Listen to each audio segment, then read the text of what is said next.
અમદાવાદના વિજય ચાર રસ્તા પાસે વહેલી સવારે હિટ એન્ડ રનની ઘટના બની હતી, જેમાં ખાનગી બસના ચાલકે બાઇક ચાલકને ટક્કર મારી હતી, જેમાં બાઇક ચાલકનું ઘટના સ્થળે જ મોત થયું હતું. ટ્રાફિક પોલીસે વધુ તપાસ હાથ ધરી છે. અમદાવાદના વિજય ચાર રસ્તા પાસે હિટ એન્ડ રનની ઘટનામાં એક વ્યક્તિનું ઘટના સ્થળે જ મોત નીપજ્યું છે. બાઇક સવાર વિજય ચાર રસ્તાથી પસાર થઈ રહ્યો હતો અને તે દરમિયાન ફૂલ સ્પીડમાં આવી રહેલી બસે અચાનક જ બાઇકને ટક્કર મારતા બાઇક ચાલકનું ઘટના સ્થળે જ મોત નીપજ્યું છે.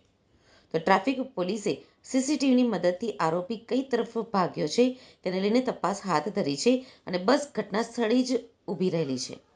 તો ઘટના બનતાની સાથે જ લોકોના ટોળે ટોળા ઉમટી પડ્યા હતા. રામચંદ્ર રાય નામના વ્યક્તિનું ઘટના સ્થળે જ મોત થયું છે. તો પોલીસને બસ મળી આવી છે, પરંતુ તેનો ડ્રાઈવર મળી આવ્યો નથી. બાઇક ચાલક પસાર થઈ રહ્યો હતો વહેલી સવારે અને આ ઘટના બની હતી. મહત્વનું છે કે આવા અકસ્માતો અમદાવાદમાં વારંવાર બનતા હોય છે, તેમ છતાં વાહન ચાલકો તેમના વાહનની સ્પીડને કાબૂમાં રાખી શકતા નથી. ત્યારે જોવાનું એ રહ્યું કે આરોપીને પોલીસ ક્યારે ઝડપી પાડે છે. પોલીસે મૃતદેહને પીએમ માટે મોકલી આપ્યો છે અને પીએમ થયા બાદ મૃતદેહને પરિવારજનોને સોંપવામાં આવશે.